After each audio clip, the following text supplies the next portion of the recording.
এটাকে যদি আমি টিস্যুটাতে ঢেকে দেই, এখন কি আছে আর সঙ্গে সঙ্গে কি হয়ে গেল? একটা তরমুজ হয়ে গেল। সবাই তালি হবে, সবাই জাদু দেখিয়ে কিনেছেন জমি, করেছেন বাড়ি। এই জাদুর মাধ্যমেই শিশু থেকে বৃদ্ধ সকলের মন জয় করেছেন তরুণ জাদুকর স্বপন মির্জা। কখনো জাদু দিয়ে বানাচ্ছেন বাংলাদেশের পতাকা, আবার কখনো বা খরগোশের মাথা দিয়ে বানাচ্ছেন তরমুজের ফালি। কি হয়ে গেল? সবাই তালি হবে, তালি তালি তালি। কি হয়েছে? দুইটা হয়েছে। আবার তালি হবে। আবার একটি লাঠি দিয়ে বানাচ্ছেন 3টি লাঠি। এভাবেই বিভিন্ন ধরনের চমকদার সব জাদুর খেলা দেখান জাদুকর স্বপন মির্জা। জাদুর খেলা দেখাতে দেখাতে শেষ করেছেন পড়াশোনাও, কমপ্লিট করেছেন বিএ পাস। এমনকি উপার্জিত আয়ে সংসার খরচ চালানোর পাশাপাশি কিনেছেন জমি, করেছেন বাড়ি, গড়ে তুলেছেন মাছের খামারও। ম্যাজিক শিখি তখন আমি ক্লাস 4-এ পড়ি। আর সেই 17 থেকে 18 বছর থেকেই আমার এই ম্যাজিকের পাশে যতটা পরিশ্রম করেছি, এই পরিশ্রম দ্বারাই আজ আমি এতদূর আসতে পেরেছি। স্কুলে বৈশাখী মেলা একটা প্রোগ্রাম হয়েছিল, সেই প্রোগ্রামে আমি এক জাদু শিল্পীর জাদু দেখে মুগ্ধ হয়েছিলাম।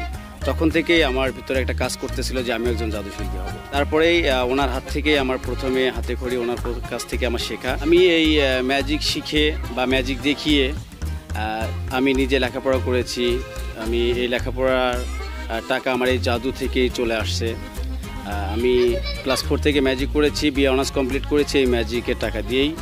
তারপরে হচ্ছে একটা বাড়ি করেছি, গাড়ি করেছি, মৎস্য প্রজেক্ট করেছি, নিজে ফ্যামিলি চালাচ্ছি এবং নিজের ইনস্ট্রুমেন্টগুলো কেনা লাগে সেটা কিনছি এবং আমি নিজে চলছি। জাদুকর স্বপন মির্জা গাইবান্ধা জেলার সাদুল্লাপুর উপজেলার কামারপাড়ার বাসিন্দা। জাদুর প্রতি ভালোবাসা থাকায় শৈশবে 4র্থ শ্রেণীতে পড়াশোনার সময় স্থানীয় এক জাদুকরের কাছ থেকে ডিম থেকে হাঁসের বাচ্চা বের করার কৌশল শেখেন জাদুকর স্বপন মির্জা।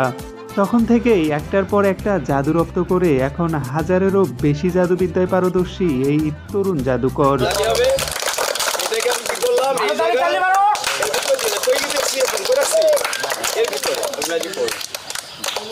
এটাকে ধরে যদি আমি আবার টান দেই, সুন্দরভাবে কি হলো? একটা তালি তালি তালি তালি। এখন কি হয়েছে? আগুন ধরছে। সবাই জোরে তালি তালি তালি তালি।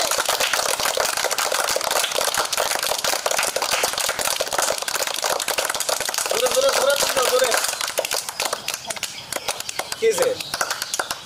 আগুন হয়ে গেছে। এটা একটা পেপসির বোতল। সবাই কিন্তু একটা তালি হবে কিন্তু। সবাই কিছু আছে? দেখো ভালো করে, কিছু আছে? কিছুই নাই। এটা আমি কই রাখলাম? বোতলের ভিতরে, তাই না? এটা আমার হাতে কি? একটা টিস্যু। এখন এটাকে যদি আমি ম্যাজিক করি, সবাই একটা তালি দেবে। সবাই এটাকে আমি ধরে, এটাকে আমি ধরে, হ্যাঁ সবাই আবার একটা তালি। হ্যাঁ, এটাকে আমি কি করলাম? একটা আউট করলাম, তাই না? এটা পকেটে রাখলাম।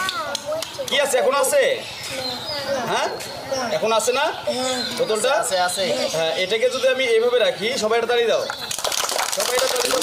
দেখবা যে এটা কি হয়ে গেছে? একটা ফুল হয়ে গেছে। কি হয়েছে?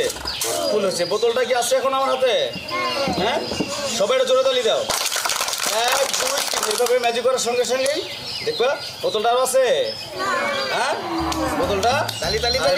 দেশের গণ্ডি পেরিয়ে ভারতের 5টি প্রদেশেও জাদু দেখিয়েছেন জাদুকর স্বপন মির্জা। ইতিমধ্যে আমি প্রদর্শন করেছি বাংলাদেশের 64টা জেলার প্রায়টা জেলাতে আমি প্রোগ্রাম করেছি। এছাড়াও বাংলাদেশের পার্শ্ববর্তী দেশ ভারতের 5টি প্রদেশে আমি প্রোগ্রাম করেছি। জাদুশিল্পী হিসেবে বাংলাদেশ শিল্পকলা একাডেমি ও বেশ কিছু সংগঠন থেকেও পেয়েছেন সম্মাননা ও পুরস্কার। ডিজিটাল এই যুগে সময়ের পরিক্রমায় ব্যস্ত শহর, ব্যস্ত এই দিনে কদর কমেছে জাদুশিল্পীদের। বর্তমান সময়ে কাজের সুযোগও কমে যাওয়ায় আর্থিক অসচ্ছল এই জাদুশিল্পী। এই সময় আসলে একটু খুব সমস্যার মধ্যে আছি, কারণ বর্তমান পরিস্থিতির কারণে আমার কোনো প্রোগ্রাম হচ্ছে না, ভালো কোনো ইভেন্ট পাচ্ছি না। বা আগে গভর্নমেন্টের কিছু প্রোগ্রাম ছিল, সরকারি কিছু প্রোগ্রাম ছিল, সেগুলো করতাম বা ভালো ভালো কনসার্টে ইনভাইট করতো, সেখানে যেতাম। সেখান থেকে ভালো একটা মুনাফা পেতাম আর বর্তমান এটা সেরকম কোনো ডাক নেই বিধায় আমি একটু সমস্যার মধ্যে পড়ে আছি। পূর্বের মতো অনুষ্ঠান ও কনসার্ট হলে ইনকাম বাড়বে বলে আশা করেন তরুণ এই জাদুশিল্পী স্বপন মির্জা।